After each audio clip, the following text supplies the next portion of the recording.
as we look a little bit further towards the back of this group. Yes, they have come here to look after their man Nairo Quintana, but the man who has been the leader of that team for years is Alejandro Valverde, and he's probably thinking 1 minute for every kilometre.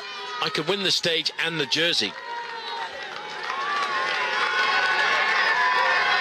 Well, it's De Gent doing all of the climbing. Van Avermaet is not the climber. He's a strong cyclist, but not the climber. And just to prove me totally wrong, he's just attacked. Can you believe that? He's going to test De Gent here and try and go. He needs to get away, I suppose. He feels that way. If he gets to the top of the climb, De Gent will still lead in the mountains, but there's still one smaller climb to come before the finish. Well, no love lost between the two Belgians. Well, I did tell you, Phil, that coming into this race, we're looking at a man who broke his collarbone in the Tour of Flanders earlier in the year. Watch this move here. He could feel at this point, you know, you have an instinct sometime as a professional rider that you feel the moments to attack. He knows there's 17 kilometres, 10 miles to go to the finish, and now he's made his move. And he attacked in front of the home flag of Flanders there, that black line on a yellow background. Now it's up to Thomas De Gent. He'll have to take a few risks on the way down. We've got some very, very dodgy descents to come here. Van Avermaet, as I was just starting to say before he attacked, Phil, he had that accident in the Tour of Flanders in April. He broke his collarbone, but he's fought back. He had great form in the National Championships, where really he helped his teammate Philippe Gilbert to win a second title. But that gave me the indication he was coming into the Tour de France on the top of his form. And this kind of course today, if you're in great form, and even if you're not a magical climber, you can use your power to survive on these kind of slopes. Future, but you know, he's in his first Tour de France and he must be wondering, I beat these guys every week when I ride. Now I'm in the Tour de France, they're putting me under this sort of pressure. It's a very, very different bike race. You mentioned it's his first Tour de France, Phil. It's also, I think, his first Grand Tour as well, his first Grand Tour participation. Yeah. He's learning by jumping into the deep end. And he's proving he's a champion because he's hurting and he's hanging. You know, funny. Contador on the back there, Paul. You see him dancing around on those pedals there, the Tinkoff team. He's hurting. There's Dan Martin over on the left-hand side in the blue and black jersey of Ethics Quickstep. What a changed rider he seems to be now that he's switched across to this team Ethics Quickstep, which we've always regarded as being one of the top teams in the world. Daniel Moreno is the rider from Movistar at the back. He's been working hard, but now he's been put back in his place there. Having a quick shower alongside him was Adam Yates as well, Orica Bike Exchange. This is the maximum gradient, 11% for this ride. Oh, it's hurting, but he's just going to see yellow. Look, the gap is just come inside 6 minutes. There's only 9 miles left to ride, 15 kilometres. And here he comes now. He could have the double here as he's building more points. Maximum points over the top, 5 for him.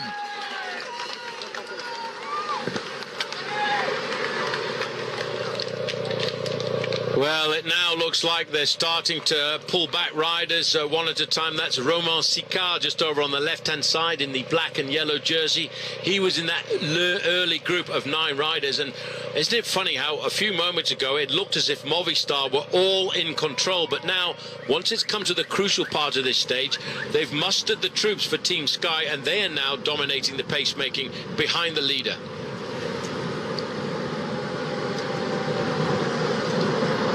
Well, it's very hard trying to do calculations as well as commentate on the Tour de France when it's a split like this. But if the next sprint, the next climb is won also by De Gent, I think he'd be equal on points, by Avermaet, he'd be equal on points with De Gent. And in effect, because he's won the last climb of the day, he would lead the King of the Mountains as well as have yellow. Well, I think for him, more importantly, is the yellow jersey. As again, you can see, these roads are really quite treacherous. You've got to be very careful as he picks his way around that corner.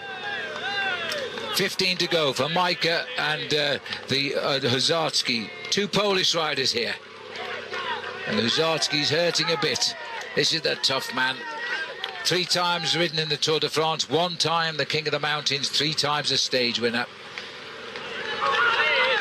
Well, the speed that gap was starting to come down seems to have switched off. It really got slashed down to the 6-minute margin. Now it seems to have stabilized out again. And I think that's because Team Sky have said, OK, well, we're quite happy with the situation. They'd be quite happy to allow a guy like Greg van Avermaet to have a 4 or 5 minute lead in the overall standings. But just watch the way he goes down this descent. He's reading the corners as he goes into them. Well, it's coming up to a good corner there, but our cameras, of which we have no control, has gone back to Micah on the way up. And he really is hurting his countryman here, but he's hanging in, Bartosz Hudarski. I think the fact that they're not closing in now, they've made their play. They've weakened a lot of stars in that back group, but the big stars like TJ Van Garderen, Chris Froome, Fabio Aru, and of course Contador is still there too. Well, Mikel Nieve is the rider on the front for Team Sky, followed by the rider from Wales, Geraint Thomas, with his jersey wide open there in 3rd position. Little Enau in 2nd wheel.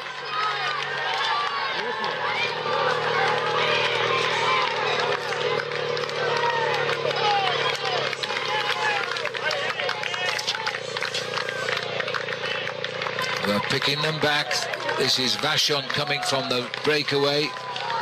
Oh, those legs. He's just about going to make the top here. It's going to be a long ride home, even if it is only 7 miles. Yeah, Sergio now looking very comfortable as Rafael Micah. He's also picking up a few points, Phil, in these high-ranked 2nd category King of the Mountains back with the lone leader now. Now this man, Greg van Avermaet, will be starting to dream not only about a stage victory, but more importantly about something that sometimes might even be a little bit more important than the stage victory, and that, of course, is the maillot jaune, the yellow jersey. Well, that's what made this Tour de France such a good one. I doubt he attacked today ever dreaming of yellow, but I might be wrong, but I don't think so. He's never worn yellow before. He abandoned last year on stage 16, having won 1 stage of the race, out-sprinting Peter Sagan at Rodez up a hill. And the hill, actually, it's a bit steeper than our finishing climb today, but there's been a few more on this route. Nieve sitting on the front. Enau. Over on the left is Romain Bardet, the rider from AG2R. He's just riding in front of Dan Martin. This would have been a great stage for Dan Martin if they hadn't had this early breakaway that got clear and built up a 15-minute advantage as the group of the main contenders now summit the real final climb of the penultimate climb of the day, the Col de Pertus, and actually, funnily enough, when they come up to this last climb of the day, I keep forgetting all about it because it's almost like a mountaintop finisher, but it is the Col de Fond de Serre, and I think as we drove up it this morning, it's a pretty nasty little climb. We dropped down into the valley that takes these riders all the way down towards the south tomorrow, because tomorrow we start to race down to Montélimar. And on tomorrow's I meant actually Montauban, as we head down tomorrow. We move away from Arpajon for again a stage that should be a stage for the sprinter. This is the main road now that he drops onto. They ride along here for 3 or 4 kilometers, then take a left-hand turn and start that final climb of the day. And Team Sky, well, they're just inheriting the responsibility of pacemaking. Looking at the riders on the full-on descent, the descending pull down to that T-junction we drove past this morning, where we turn left onto the highway 122, a beautiful smooth tarmac highway, and then left, and they go up the 3rd category stepping stone to the finish. Very, very narrow road. Yes, I always wonder sometimes how they do at the Tour de France decide to categorize some of these climbs, because I thought that final climb of the day, the nasty little summit up to the Col de Fond de Serre, I thought it was a very difficult climb, and it's almost like a mountaintop finish, because once you go over the top of the climb, it's 2 kilometers right the way down into the town here, and then all of a sudden it is on the finishing line. The meters to climb. It's going faster and faster. He feels the magnet of the maillot jaune. That's why he's riding now like 2 men. There's a Belgian flag from Flanders as he goes by. Yeah, the Vlaams, the Lion of Flanders, and it seemed to have inspired him here just a little bit further. He gets out of the saddle and kicks because he knows, Phil, pretty much once he's gone over the top of this climb, he doesn't have to find very much more energy. Downhill, he'll be touching speeds approaching 40 miles an hour, and it's really only uphill for the final 400 or 500 meters. He's 1 kilometer to go to the summit here for Thomas de Kent. They're both in the final kilometre. Well, they're not anymore, because over the top is Thomas de Kent. Maximum points. It's only 2 points here, but still, it's all important at the end of the day. And I think De Gent goes over in second. I think they're equal on points in the King of the Mountains now. De Gent will wear the polka dot jersey because the yellow will be on the shoulders of Van Avermaet, whatever happens. 5 kilometres to go for this very select chase group. Well, Team Sky, I think, are setting a pace which is not a pace to rip everybody apart, but just to keep a little bit of pressure on. But they do know, and they've all talked about the final descent of the day. Locked onto the wheel there, yes, Bill, locked onto the wheel of Chris Froome was Nairo Quintana. We will see many more battles. But look at this descent. This gives us a chance to see what is waiting for the main field. Now, it's not important for this man we're looking at, for Van Avermaet. He can take his time going around these corners. But if one of the main leaders has a little look at this. Oh, the adverse camber. Now, this is the problem, Phil, for the main contenders, because if Chris Froome or Nairo Quintana or any of the other big leaders of the Tour de France has a problem here, they'll lose time on the finish line. See how narrow the roads are now. We drove down this and we remarked on it at the time. If you don't make the right turn at 1 kilometre to go, then you go straight in for the full-on barbecue.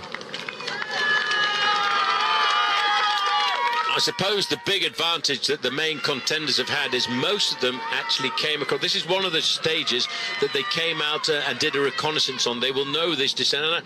And I have to wonder why the organisation, after such a brilliant day of racing today, found such a sketchy descent inside of the last 2 kilometres. Sometimes difficult to get to the finishing line any other way. That's the tricky turn. Keeps on going round, and there's the kilometre. Well, quite amazing, Phil, there. When you looked at his face, all of a sudden it was as if the pain was wiped away and the smile finally appeared. But another of the heroes of the day, you've got to admit, is this man, Thomas de Kent, who at the end of the day will be crossing the line in second place. But if it hadn't been for his power in this breakaway, the breakaway wouldn't have built up 1/4 of an hour.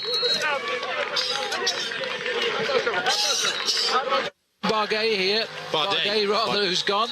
He lives in Clermont-Ferrand. He's more or less the local boy, and he said he was going to try and do it. Quintana's latched on to his third wheel. Valverde's got him. Seconds can be won and lost. Chris Froome has got to wake up, and TJ Pino has got onto the back of the group as well. Alejandro Valverde is steering Nairo Quintana into a very interesting position. Every time you've got a chance of getting some moments. The Sky. Well, Sky are making the move, but I'm looking to see, and it's not the shape of Chris Froome. He's on the back foot at the moment. It's been a very tough day. And it was a very, very horrible descent, and that's still to come here.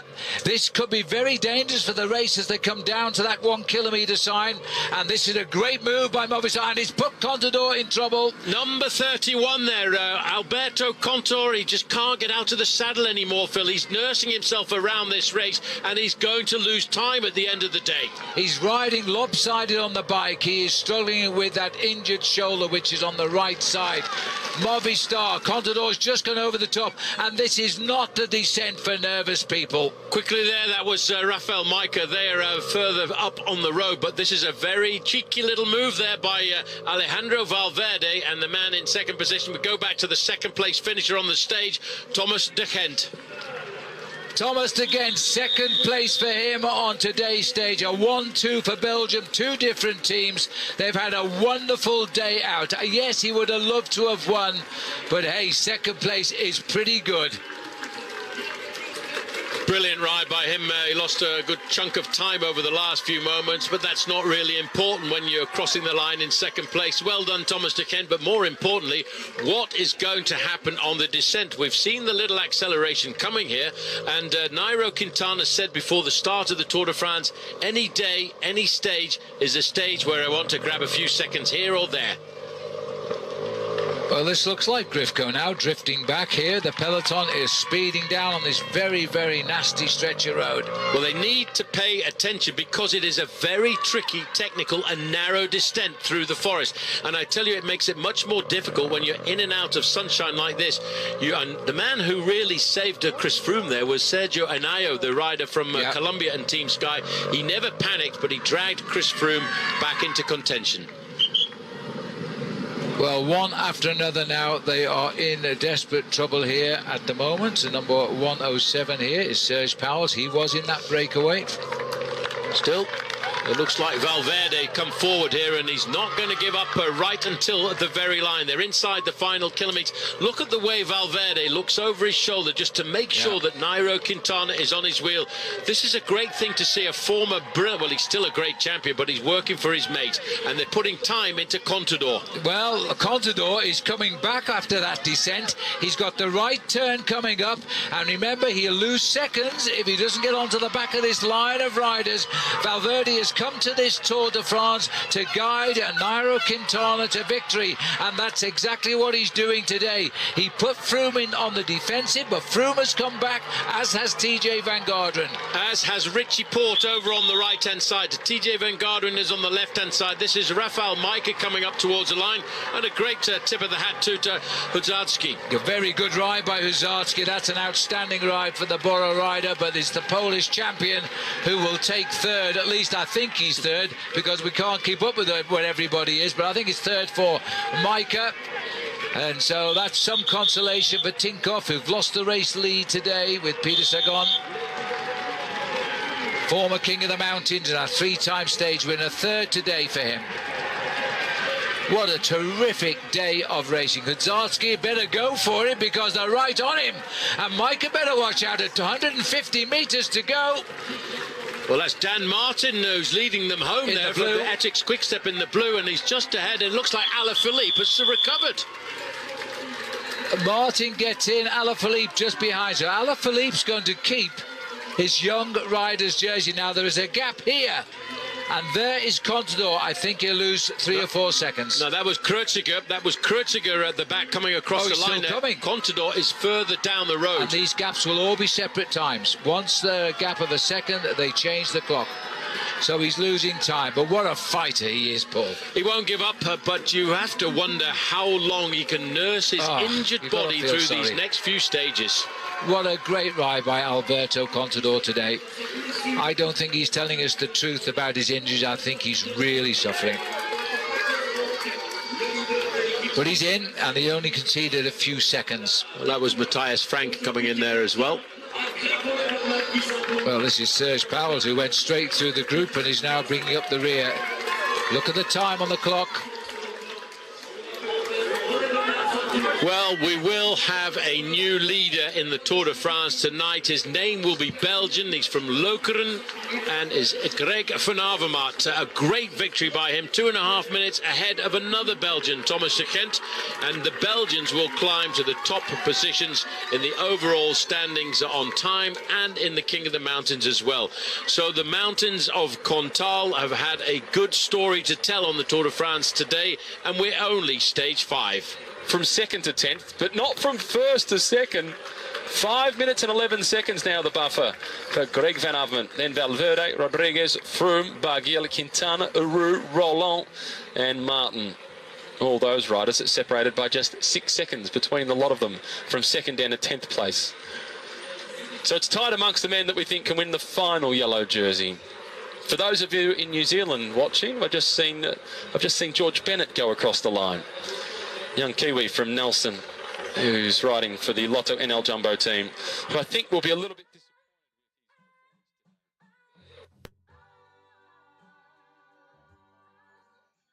But yesterday, the tour got its dodgy road surface at best. They're all going to want to start at the front to stay out of trouble and not get taken out by someone else, particularly those who don't trust their descending skills so much. 500 metres to the intermediate sprint for the chasing group of 6. And Rafał Majka leads them through at the moment.